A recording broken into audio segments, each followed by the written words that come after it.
Attempt number 2. So I actually recorded this video earlier today, and I went the entire time and realized that my microphone wasn't actually on. So I am not much of a YouTuber. I don't usually do this. I usually write, but that's okay. I got to do a dry run. So what I'd like to do today is talk about all my favorite games, or just all the games I played in 2024. So as you all may know, my name is Sophie. I write Sleepy Toadstool reviews on sleepytoadstool.com. I don't usually do video reviews, but every now and then I do, and sometimes I want to make content that's a little bit different. Today, I am making a tier list of all of the games I played in 2024. This was inspired by my friend Pam, who made a tier list for all the 100 books she read last year, which is really impressive. I did not play that many games last year, but I will still be ranking them all.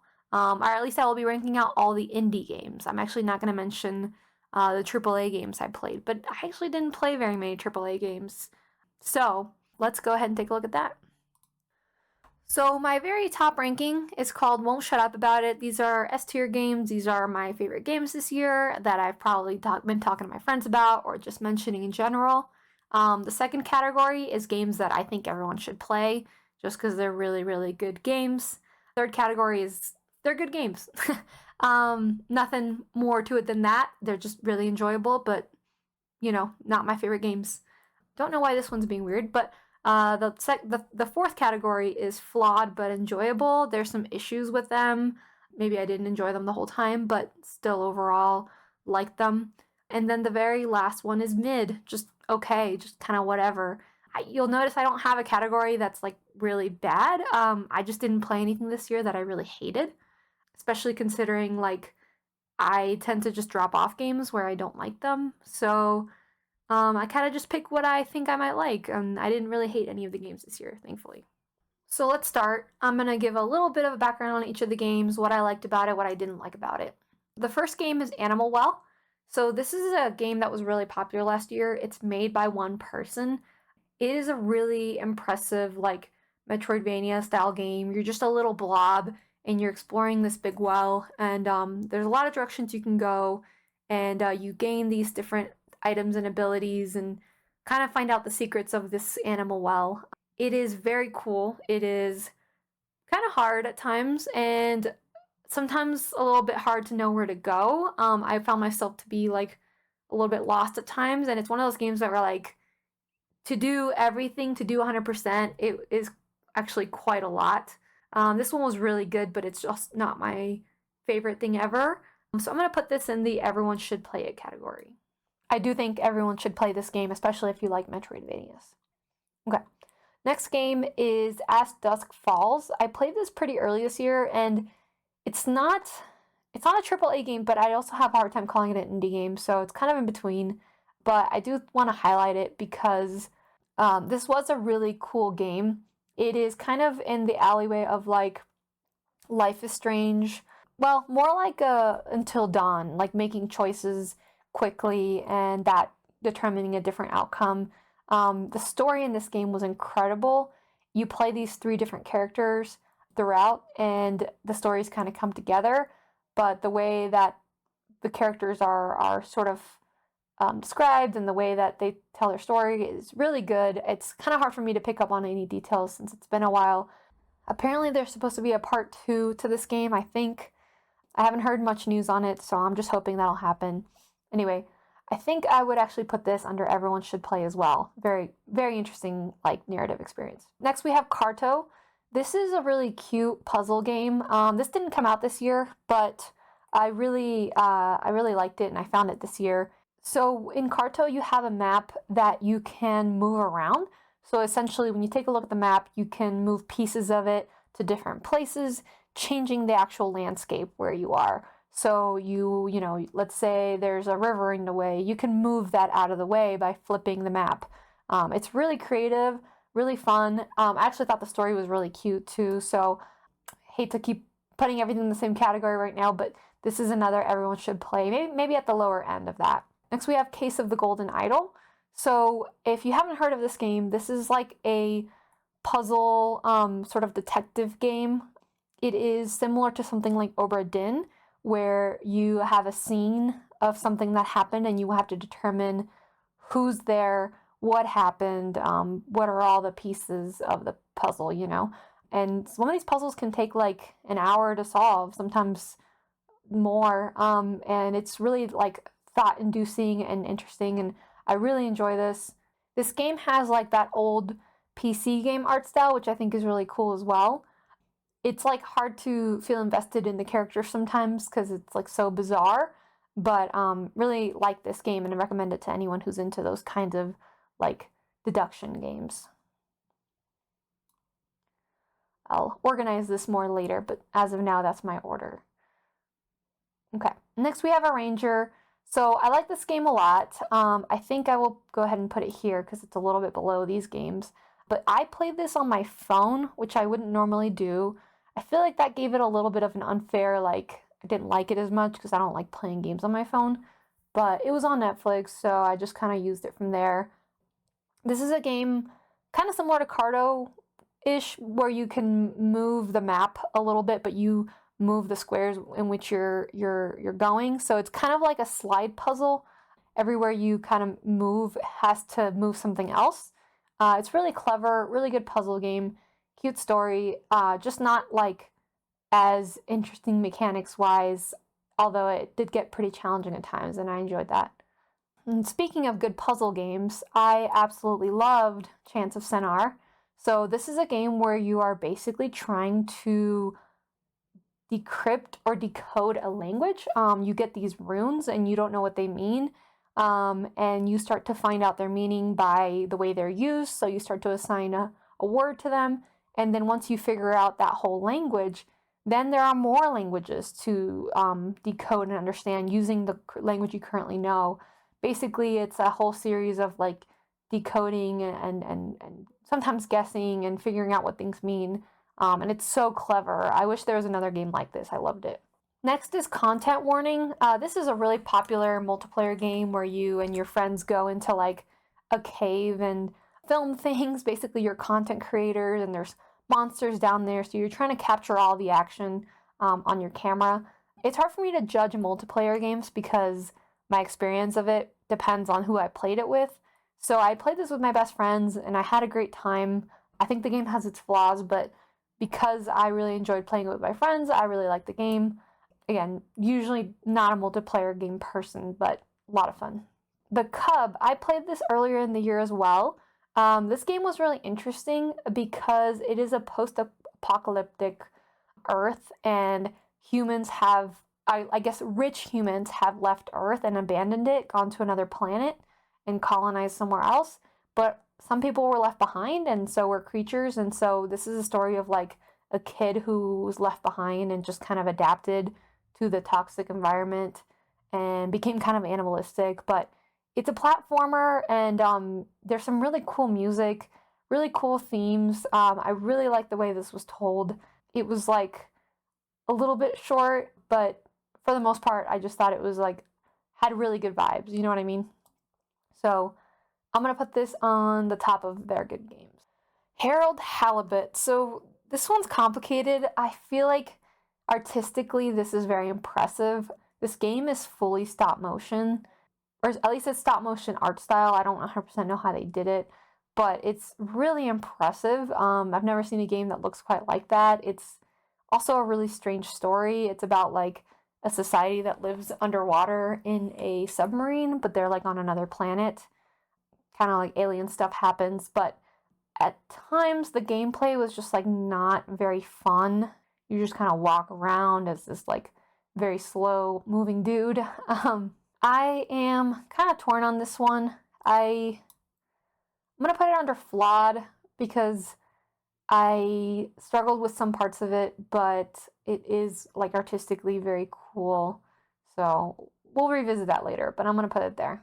Humanity. So this one's kind of a puzzle game. It's like you're a dog that is, I guess, God or something, and you're leading people in different directions and they go wherever you tell them to go. So you can solve puzzles using these like crowds of people.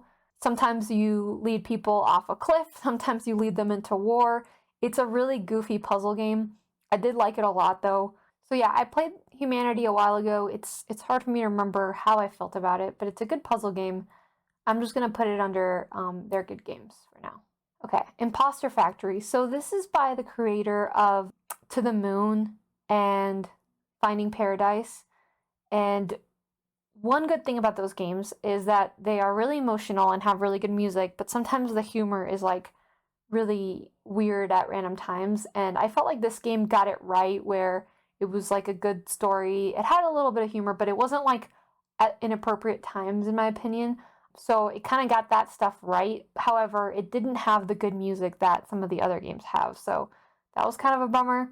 Kind of somewhere between these two, but as of now, I'm going to put it in flawed but enjoyable.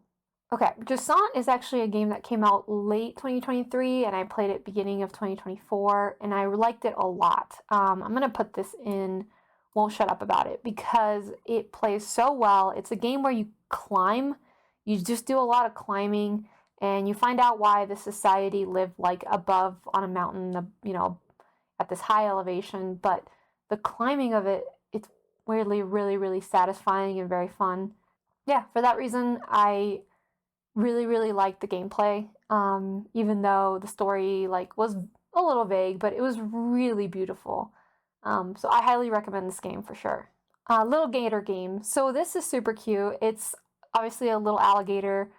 He's playing a game with his friends. He wants his sister to play a game with him too.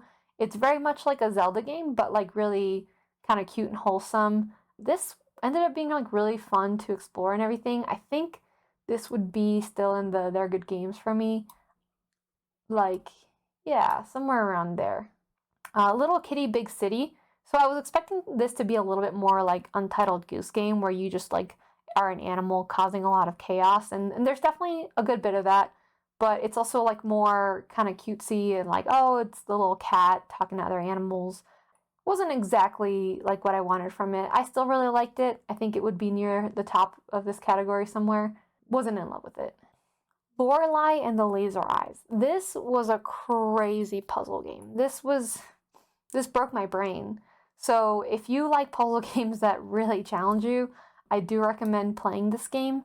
It is trippy, it is dark, it's very like, it kind of mixes a lot of genres at once, but I had a full notebook for this game where I had to take notes of everything going on and write down a bunch of different things for the puzzles. So it really challenged me in a good way. I had to look some stuff up at the end, but I really like it as far as puzzle games go. So another one of my favorite games this year, Neva. Neva is absolutely gorgeous. It was like one of the prettiest games I've played in a long time. It's like very much my kind of shit because there's this giant wolf with horns and a cool lady with a sword and they fight together, and that's just like 100% my kind of thing. It did remind me of Princess Mononoke. It had a really sad story, and at times the combat was like a little weird, but I can forgive that because it was just so cool. So that's up here. Open Roads. So this game was unfortunately a little bit of a letdown. I'm gonna put this in mid because this was by the studio that made Gone Home, which I really liked. And I felt like this game was missing a lot of the like simple, cool things from Gone Home. Like you couldn't really interact with your environment. Everything was kind of like just, I don't know, not interactable pieces of the scene, I guess. So it just kind of felt like you were walking through an empty place, kind of hearing the story, but there wasn't much to it. I would have related a lot more to the mom and daughter kind of story if it had just been more fun to play. Yeah, honestly, it's not even that memorable at this point. So that's going to be in mid for me. Paper Trail. So this was a pretty cool game. Another kind of in that category of like manipulating your map around you. Everything takes place on like pages, and you can kind of fold those pages in and fold them over each other in different ways to change the way the map looks, and therefore like get across bridges and things like that. So this was another interesting puzzle game that was kind of like a Ranger. I would say I liked it a little bit less than a Ranger, so I'm going to put that one there. I just wasn't as interested in the story, but I liked the gameplay aspect a lot. So Shim was another bit of a letdown. I was really looking forward to this game. I was really into the art style, being like this sort of monochrome style in every level, and you're this little shadow that jumps between, or I guess a little blob that jumps from shadow to shadow. But I just feel like the story didn't really make that much sense, and then the puzzles, like the levels, were really samey. Like I just got kind of bored of it. Um, wasn't really looking forward to finishing it or anything, so just mid. A little to the left. So this is actually the Seeing Stars DLC. So this was a DLC to a game I've already played. But if you've never heard of A Little to the Left, this is a game where you organize different things like items in a cupboard drawer, or like books, or like jars of food or something. And it's just incredibly satisfying. This game really grew on me every time there was a new DLC, which there's been two. I just liked it more and more. It scratches this itch, and it just, finding the right way to organize or different ways to do it is really, really satisfying. And this DLC just added a lot to it. So I'm going to put this on Everyone Should Play, because I love A Little to the Left. So even if it's just this DLC, I want to highlight it. Next is Silt. So this game was on my wish list for a while, and I finally got around to playing it. This is a game kind of like Limbo or Inside, or those kind of games. It's really dark, um, like graphically, and it actually takes place like underwater. And you can transfer your soul to different creatures, so like a fish or something, which I think is a cool mechanic. But beyond that, there just wasn't much to do, and sometimes it, like, controller wise, didn't really act the way I expected it to. So for that reason, I'm gonna put it under this would either be the very top of mid or the very bottom of flawed. I'm gonna leave it there for now. Here comes my game of the year for 2024, Snufkin, Melody of Moomin Valley.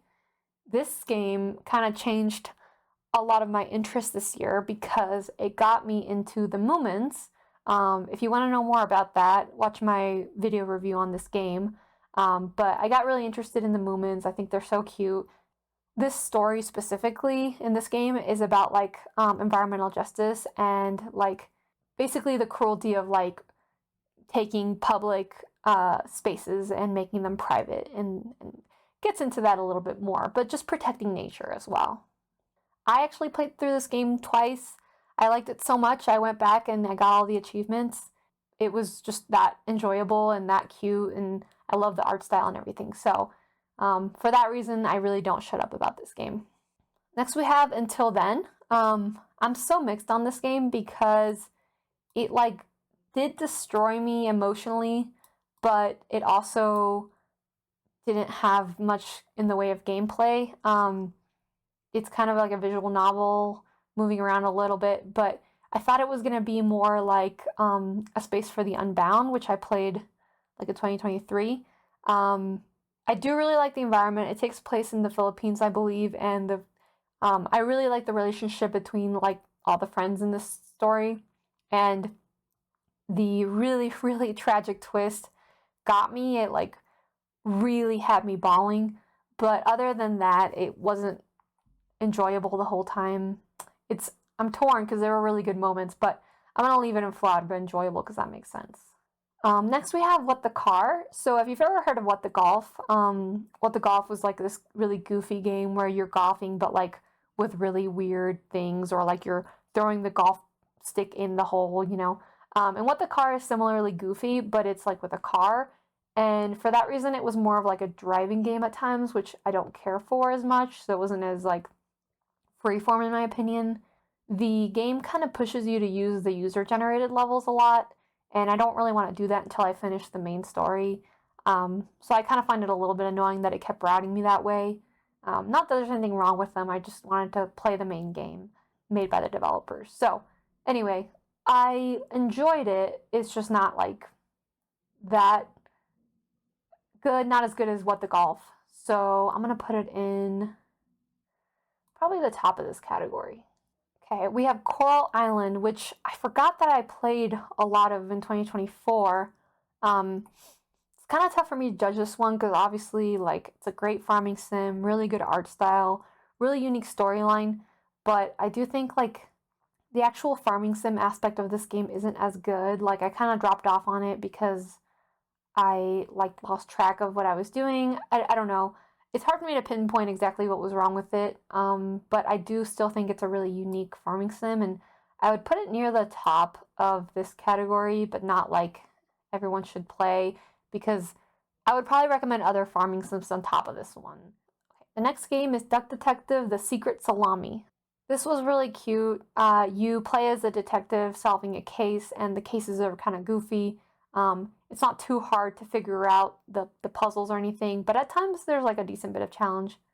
I just felt like this game was like a little bit short, and could have done a little bit better with like the way it sets clues and stuff, but I enjoyed it. It's just not the best detective game I played this year.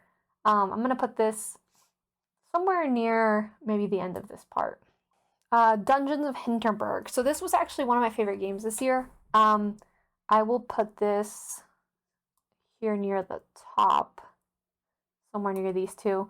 So Dungeons of Hinterberg is really interesting because it is about like if what if there was magic in the real world? So this takes place like in Austria or near the Alps, and these dungeons appear in real life, and for some reason they become a tourist attraction where people come in and go fight the monsters in these dungeons, and they do it as like an activity, and they get better at it. So it makes a really interesting critique about like tourist towns and the impact that the tourism takes on the actual locals. I thought this was just such an interesting way to go with a video game. I never thought it would be talking about such a topic that's very relevant. So you can read my review about this game. I really liked it, but aside from the story, the gameplay is very much a Zelda game, so I love that part. There's combat, of course, but the puzzles or the dungeons were very puzzle oriented. So that's what I really liked about it as well. Definitely highly recommend this game. Last Time I Saw You. So this is a game about a boy growing up in 80s Japan. And so it sets you in a very specific environment, which I don't know the authenticity of how it's done in the game, but I think it's really good. And the story is very like a coming of age story, but also mixed in with like spirits and Japanese folklore. So it kind of creates these higher stakes. I thought the music was really beautiful. I really like all the characters are given a lot of dimension, and it's like kind of unusual sometimes to have like the parents play a role in like a coming of age, like young story like this. And I thought it was good the way they were used. So I liked a lot of things about this. Not extremely interesting gameplay wise, but I'm gonna put it somewhere near the top of here. Good game. Okay, Psychroma. This is actually the game I played most recently. I did finish it like starting January, but I started in December, so I'm just gonna include it. This game unfortunately wasn't as good as I wanted it to be. I think I would put it in mid. It is like a cool kind of cyberpunk, very cool pixel art style game, very queer forward, but it didn't really get to its message, but it just kind of threw me in a lot of different directions without really telling or showing me what it's, what it wants to say. So I think I would put it down here, maybe at the very top of this category. Yeah, mixed feelings about it. So next is The Rise of the Golden Idol. So this is actually the sequel to The Case of the Golden Idol, and they're pretty dang close. I mean, I like them both a lot, so I'm just gonna put them next to each other. Maybe I like the first one better, but it's hard to say. But yeah, Not Much Else. It means it's really similar. It goes deeper into the story of the Golden Idol. Some of the stuff gets like a little more bizarre. The way the puzzles are done. Again, kind of a tie here. Okay, so this is kind of an interesting one. Shishingo is actually a game that I picked up to learn Japanese before my trip. And it's like it puts you in a city, like I guess Tokyo, and you just can start naming all the items around you, and it tells you what they are in Japanese. I do think it's really cute, and I actually learned a good bit from it, but it was such a small map. I was imagining it would be a little bit more, like maybe you could go to a different map where it's like not the city, it's like maybe the countryside or something, but So at some point I learned all the words and I walked around it all, and sure, I can test myself on the words, but it was just like kind of small. So I liked it. It's an educational game. It's kind of hard to rank it, but I'm going to put it somewhere in here. Next is Storyteller. This is another game I played on my phone, but it did work really well on my phone, I think. I played most of it like in an airport or in a flight, I think. It's a really cool little game where you get to tell a story by like rearranging the parts of the I guess the drawings to tell a different story. And you can do really goofy things and tell a story that's like really weird by rearranging things. But there is like a right solution, so I really like the way that you can kind of play around with it. I would put this under their good games. I had a lot of fun with it. Somewhere around here, yeah. Then we have Stray Gods Orpheus. This is another DLC. I played the game Stray Gods in 2023, and it's like a musical, which I think is really cool. Like they had people actually sing like full songs that had to do with the story, and then depending on your choice, the song would go a different direction. My only problem was that like some of the songs weren't that good, and some of the singers like could also have been better. But one of the best singers was the character Orpheus, who was played by Anthony Rapp, an actual like musically trained actor. Orpheus wasn't like the most interesting character to make a DLC about, but at the same time, I do really like his voice. So I think this was cool in some ways, but also like not really needed in others. It also highlighted like another character I like in Stray Gods. So I'm gonna put this in the end of flawed. I still enjoyed it, but it's like it felt a little bit pointless, and it's really British. I thought it was gonna be this like British humor that just wouldn't land on me, but it worked really well. It's so funny. This is a game I would just rave about to everybody. I'm gonna put it all the way up here. It's a game that I went back and played just to get all the achievements as well. Thank goodness you're here. So this is like the funniest game I've played in a long time, probably since Untitled Goose Game, and it has a similar sense of humor. You're supposed to be helping the town out to help solve all these problems, but you also kind of cause a lot of problems at the same time. It's got this like really cartoony art style. Then we have Thirsty Suitors. This is a game I didn't finish, so I don't know if I'm giving it a fair chance, but I was not really vibing with the like kind of like millennial-ish, a little bit cringy like dialogue.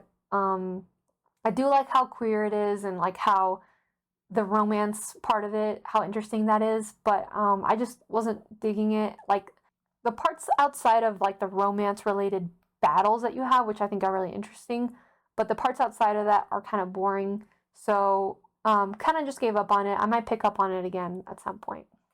And lastly, we have Viewfinder. This is another game of like the kind of, if you've ever heard of Superliminal or like kind of trippy games where you can do weird things with the environment. This isn't as cool as Superliminal in my opinion, but you can do some really interesting, messy stuff, mind-effy stuff. So I liked it a lot, but it has its issues. I would put it somewhere here, maybe above these games. Like the story also feels like it didn't really go anywhere. So that is my full tier list. I might rearrange these a little bit. For the most part, I'm happy with everything exactly where it is. I have a lot of games in the middle category. I do feel like this year was a year where like I played games I enjoyed, but like didn't play that many games I loved. I don't know. It was kind of a slow year, but definitely have a lot to rave about in these two top categories over here. If you have any questions about these games, I'm happy to talk about them further. Also, I would like to know what kind of games I missed or I didn't play and you might want to mention. Thanks for watching, and I will hopefully be making more videos, but I definitely will be working on my next review. I promise it's on its way. I've been really slow lately. If you haven't seen the new Sleepy Toadstool website, I have updated it. I changed the entire game list. It's no longer like a sequential list. It is games organized by my ranking of them. So if you like what you saw today, there's a lot more of it here. I've organized all my games with images and everything, so it's a lot nicer to look at. So please check it out. Check out sleepytoadstool.com and keep an eye out for my next review. Thanks for watching.